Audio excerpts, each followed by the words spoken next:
Bonjour à toutes et tous, vous écoutez First Print, votre podcast comics préféré pour une nouvelle émission du format Super Friends qui va à la rencontre des personnes qui font vivre la culture comics par leur travail. Vous savez, on adore recevoir des auteurs de bandes dessinées américaines et c'est ce qu'on fait une fois de plus aujourd'hui. On est très content de recevoir l'auteur Jeffrey Brown, notamment à l'occasion de la sortie de son dernier album de comic strips, un peu jeunesse sur Star Wars, Le Mandalorian et l'enfant. Ça fait pas mal d'années maintenant avec Dark Vador et Fils et toutes ces suites que cet auteur fait de la BD en fait sur on va dire la parentalité et un peu le quotidien mais avec les personnages de Star Wars. Et donc on va pouvoir parler de tout ça aujourd'hui avec lui. Ce sera en anglais évidemment, donc patientez juste après le générique et on se retrouve avec Jeffrey en anglais.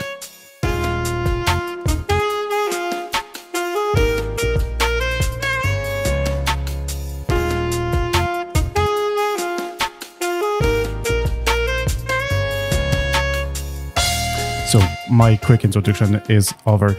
Thank you for being here, Jeffrey. How are you? Good. Thank you for talking to me. Yeah, so you were telling just before we recorded this interview that it's been 20 years since you last came in France. How has it been for you since the first two albums that you got published? I mean, it's weird because I feel like so much has happened, and it feels like I was just here in some ways. But 20 years ago, you know, I was only like 14. you couldn't even read my books that were out then. It's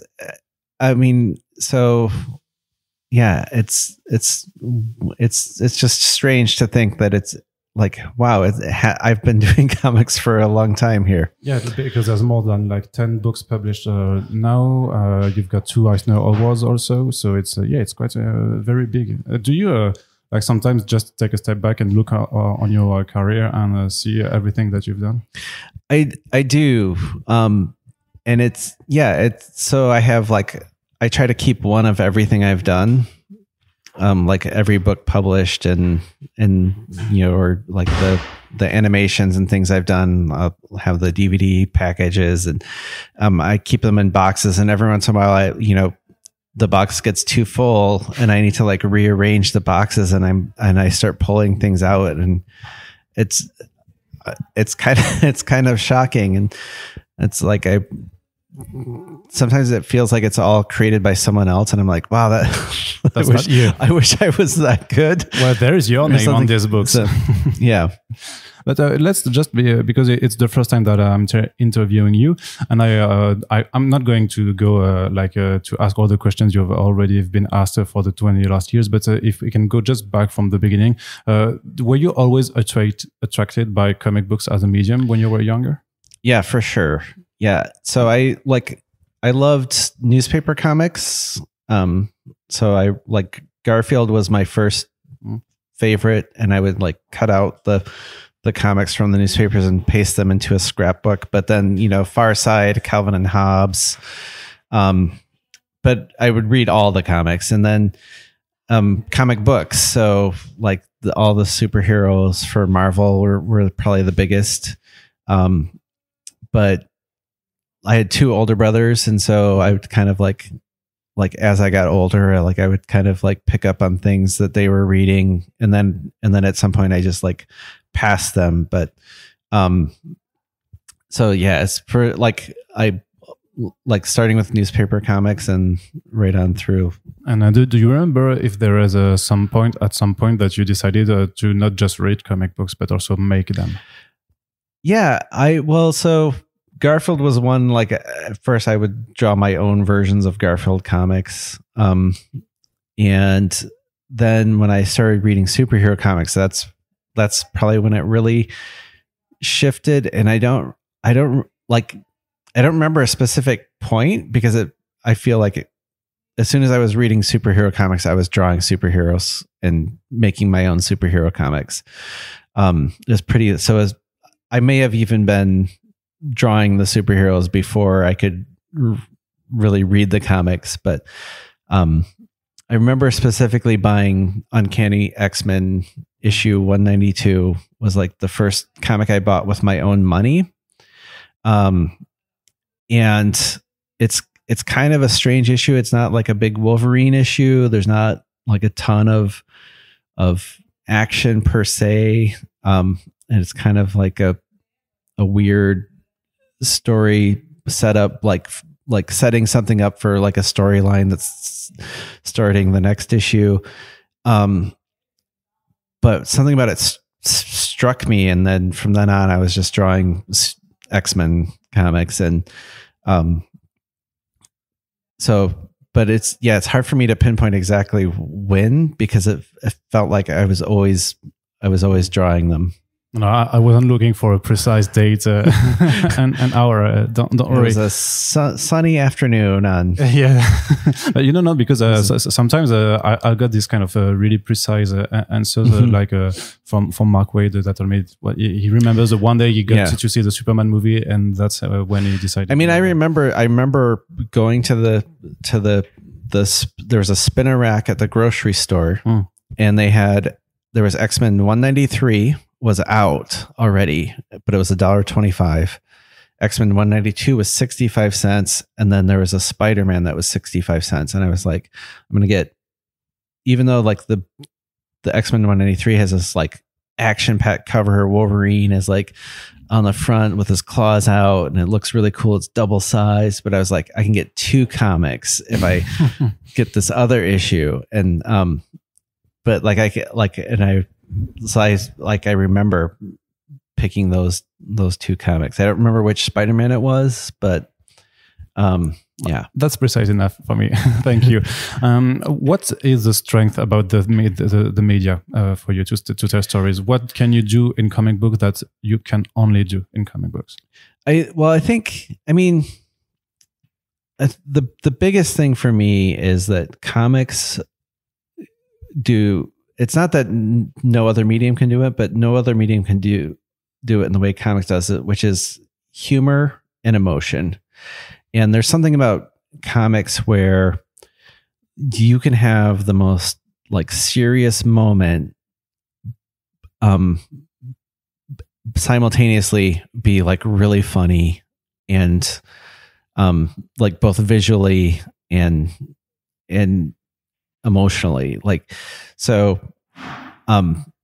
for myself, like whenever I've tried to make something really serious, like whether it's writing a story or drawing a comic, like it comes out feeling wrong.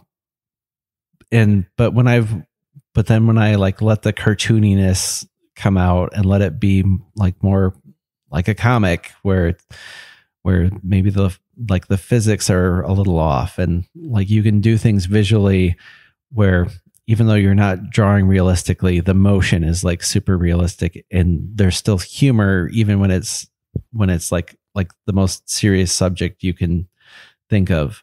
And I think like that's a really powerful thing to like as a way to understand like serious dramatic events or process like even like something like processing trauma, like with comics, like doing that through humor is just really powerful. So you told us just before that you were a fan of superhero comics, but when you started, correct me if I'm wrong, but you did self-published, more like autobiographic comic books, and your own published and indie comics were more grounded stuff. You didn't go for a superhero or weird fantasy stuff. Why is that? Yeah. So over the years, as a kid, I was like thought I'm going to draw Marvel comics when I grow up. That's going to be my career. But by the time I got to high school, I'd kind of gotten more into the indie art comics like Dan Clowes and Julie Doucet. And then I just like discovered Mobius and like European comics. And so I got away from superheroes a lot. I still like read some superhero stuff, but like my interest kind of shifted. And then when I got to college, my interest in art in general shifted more toward fine art, which was something that I hadn't really explored as a kid. So I get really interested in German expressionism and surrealism and different art movements, and started thinking like that was the art that I wanted to make. I want to be a painter. I want to, like be a serious artist and make serious work. And so I was trying to make these serious paintings, but like I said, whenever I try to make something serious, like something doesn't quite feel right. But my sketchbooks were still filled with these cartoony drawings. And I was in art school and had a really bad critique from where the faculty were like, this just, we don't get it either. Do something else. Yeah. Or they were like, yeah, like literally one of them, was like it takes a certain amount of something to be an artist, and I just don't see it. like it's just brutally. And I heard from other actually students like that critique panel, that group of faculty, that particular day was like cruel to, like, everyone went home crying that they whose work they critiqued that day. So, but for me, it was like kind of telling me something I knew. I knew inside, I was like, yeah, I'm not happy with these paintings either.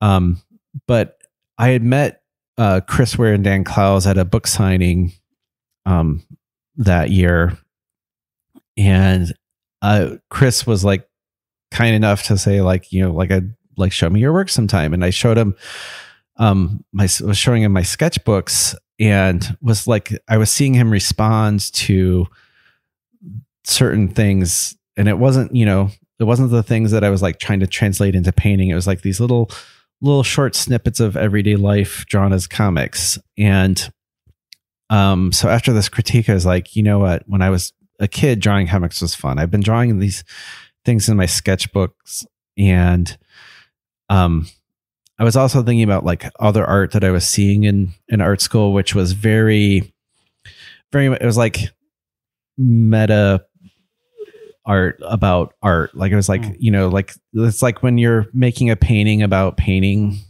it's so self-referential that it like doesn't have any connection at some point to like real like life. And so all those things I was like kind of thinking about at the same time, and I thought, I'm just gonna draw an autobiographical comic, and I'm gonna try to draw it like when I was a kid, and forget everything all the art school stuff, and just like vomit emotion onto the page. And yeah, so that's kind of how it came together, like where it was like this roundabout way to come back to comics, where pursuing this, what I perceived as like this other version of art, led me back to comics as art. Do you think that's hard, or is there a difficulty to convey an emotion with a drawing? What's the hardest trick to do that? I mean, well, that's the thing with that's hard enough. with comics. It's not like, for me, like my paintings felt very emotionless. Like, even though like I was painting the girl I was in a relationship with, and like, but it's just like a picture of her. But then I write this comic, and it was really easy to like get those emotions across, like with these drawings. And like, that's why, like, from that point on, I was just like, well, I should just be doing comics, because that's how I can really convey the emotion. Like I just can't do it with painting. Like I'm not saying that paintings can't convey emotion. I'm just saying when I paint, I, for some reason, am incapable of it. But you don't want to anger painters. No, I mean, I love, there's lots of things I love that I cannot do. Switching a little bit from Star Wars. So I've read interviews. So you're a fan of Star Wars. It has been said a lot of times that you wouldn't have done a dozen books if you didn't like Star Wars. But what's interesting me is what do you like about Star Wars? Why is it an universe that is such appealing to you? I mean, so one of the things I realized after I started doing the books, and people were asking me why I like Star Wars, and I realized that one of the big things is Star Wars is actually really funny. Like in Empire Strikes Back, when Yoda appears, like, is just one of the funniest scenes, like in film in general. And then you go back to A New Hope, like the part that sticks out to me the most is when Han Solo is like talking to the Imperials over the controller, and he's like, no, we're fine here. Everything's fine. How are you?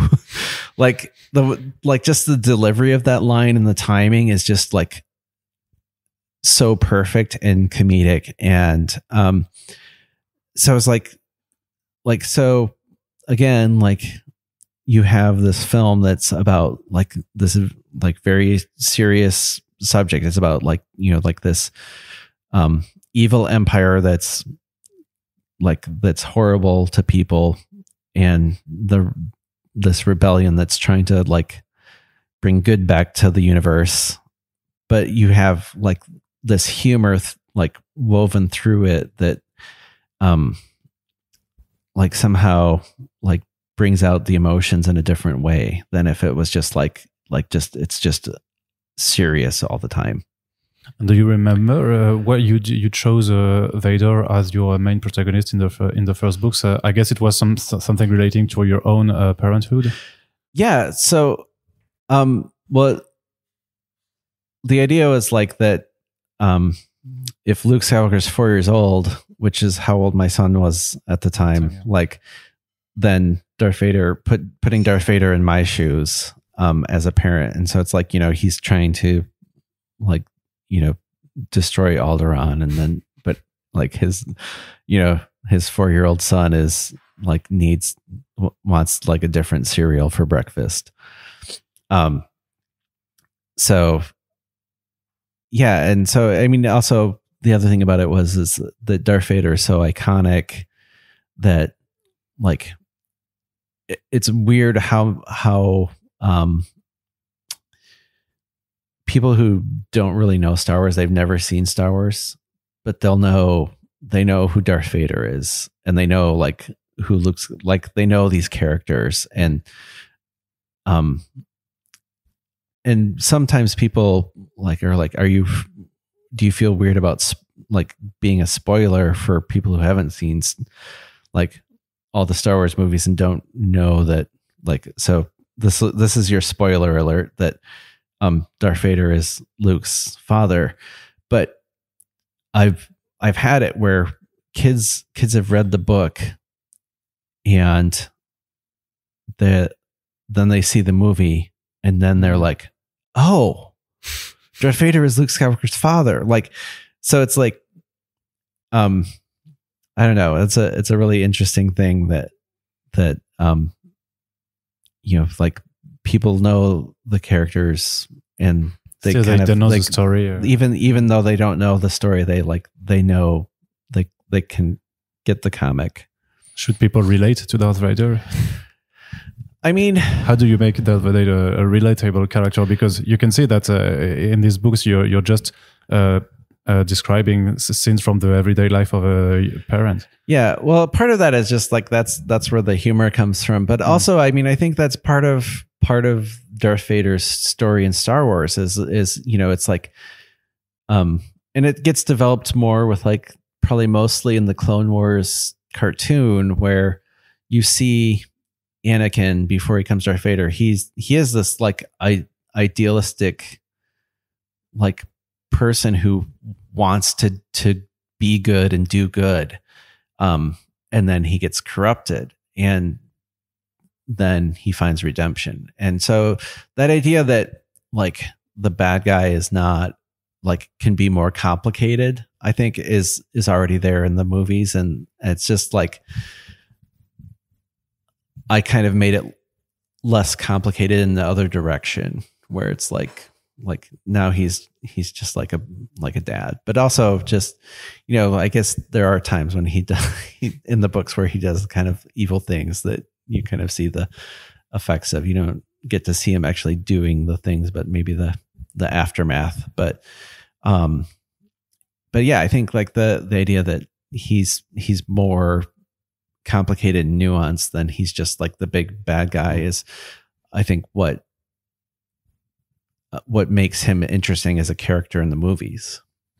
I think these books are licensed. It's been approved by Disney and Star Wars. Was it hard to do an official Star Wars book?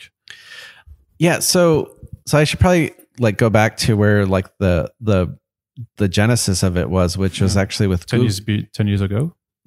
It was like 2010. Okay, I think it's like when it, and then the first book came out 2012 is when it. So it was like the idea first started from Google actually. So I met a guy when I was doing my autobiographical comics, and years later he ended up working at Google on the Doodle team, and they had the idea of doing a Google Doodle with Luke Skywalker and Darth Vader. And since my autobiographical comics were all about awkward everyday moments, he thought I'd be someone that could maybe do something funny with their idea, which was if Luke Skywalker and Darth Vader were in an awkward, like how awkward it would be if they were in an everyday moment. So if they were just grocery shopping together or having dinner.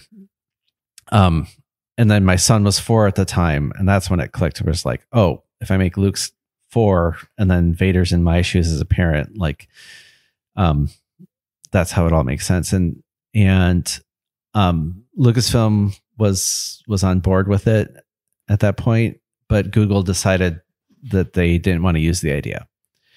But I had worked with Chronicle Books, and I knew that Chronicle Books had did a lot of books. They still do a lot of books with Lucasfilm, a lot of Star Wars books. And so I talked to my editor. I was like, I have this thing that Google ended up not using. Do you think we could, I knew that if I took it to Lucasfilm, they would say no.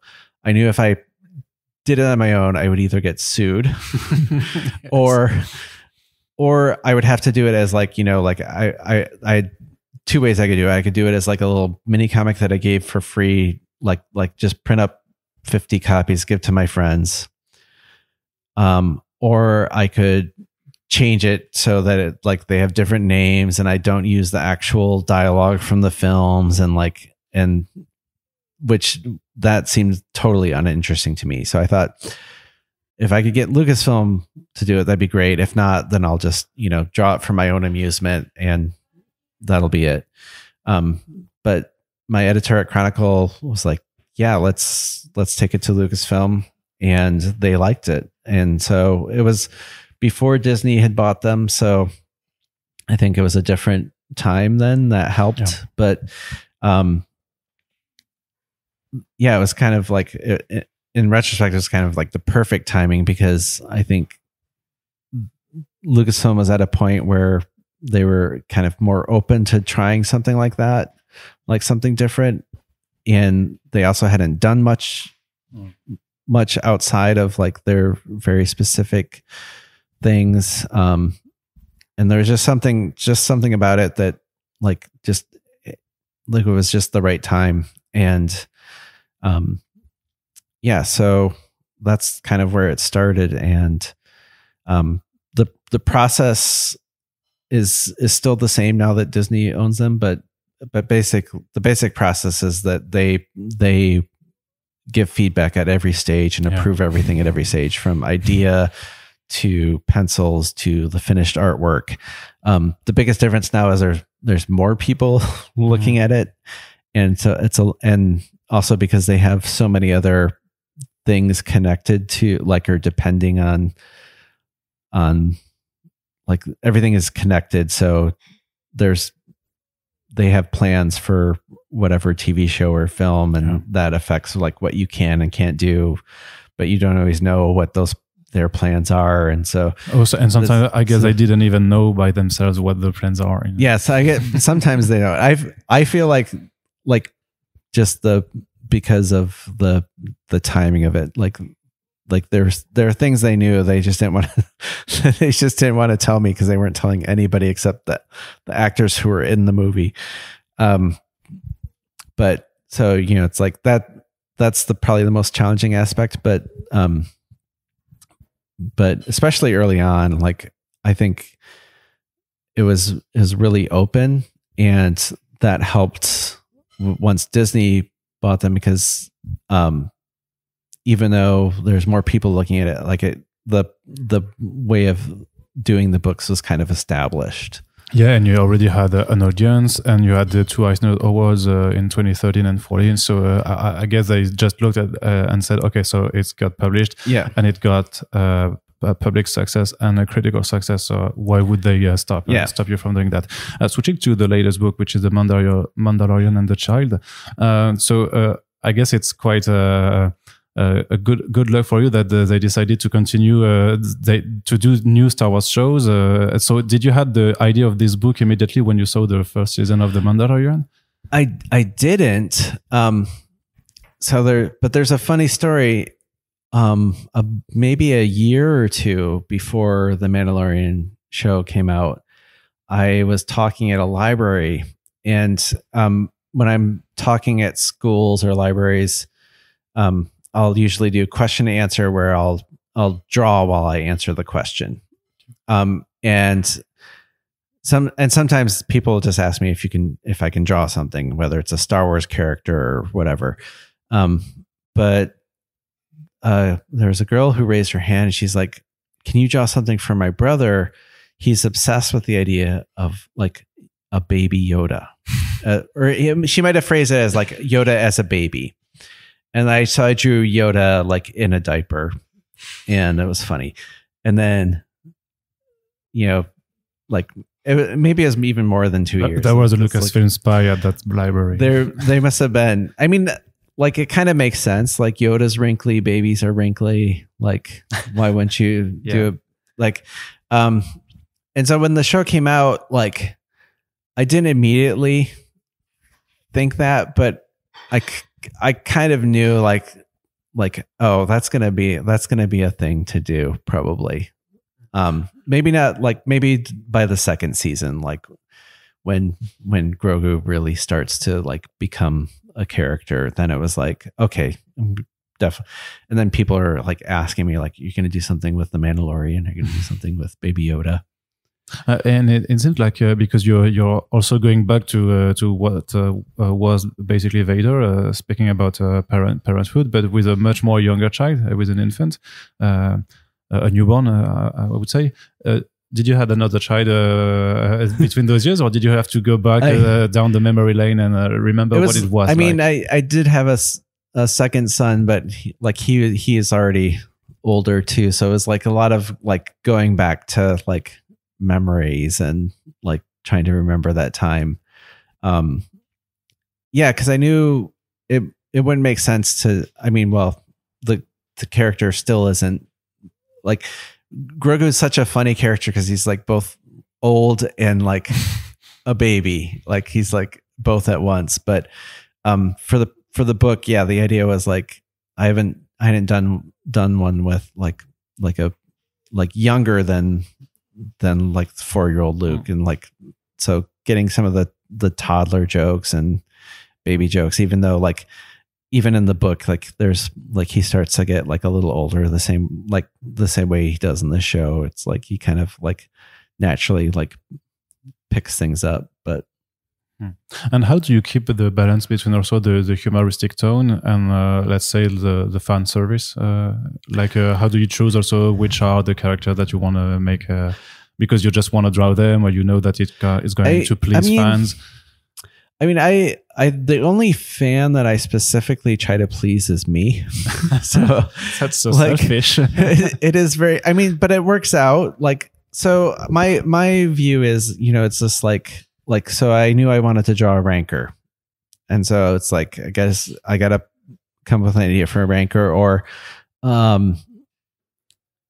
like there like sometimes there's characters that I wanted to draw that just didn't end up making it into the book because like I just couldn't come up with a joke for them that was as strong as jokes for other characters or something like that. So, but I think like the thing with fan services is like like you don't want to do it just for the fan service, right? Like, so I couldn't just have a rancor in there for no reason. So randomly, yeah. So for me, it was like what is the, like, what is a good joke for the rancor? And like, so speaking of other children, so my second son, my younger son, he wanted to have a dog. And so it's like, can I have a dog? I really wanted a dog. And so like that idea of like wanting a pet was like, I was like, oh, I should, like, there should be something with like Grogu wants a pet. And obviously like what would be the funniest pet for him to want? Well, it's like Boba Fett comes in riding the rancor and Grogu like has this moment with it. Like obviously Grogu should want the rancor as a pet. And so it's like, is it fan service because I'm drawing a rancor? Then people like were like, yeah, draw a rancor. But you know, like there's a reason for it to be the rancor. And yeah. You had a story before. And last question, because we are always looking at the future. Do you plan on continuing to do Star Wars books in the future? Yeah, I don't. Are you waiting for the next Mandalorian and Grogu movie? Yeah, I mean, it's hard to say. Like, so until the Mandalorian came out, I didn't think I would. Like, I thought like, because it's like I love Rogue One and Andor, but they don't really lend themselves to the parenting humor. It's like, not a spoiler alert, but in Rogue One, like all the characters die. So it's like, how do I make a all ages kid friendly book with that? It can be a book about death, Yeah. Yeah, it's inevitable. Yeah. I mean, I don't, but again, it's like that thing of like, it's quite dark. Like that's a seriousness. Like, it's like, that's a really, that's a tough one. So I was like having a hard time envisioning like, well, what would, like, if I do another Star Wars book, it's like, I feel like I've pretty much tapped out the original trilogy to a great extent. And,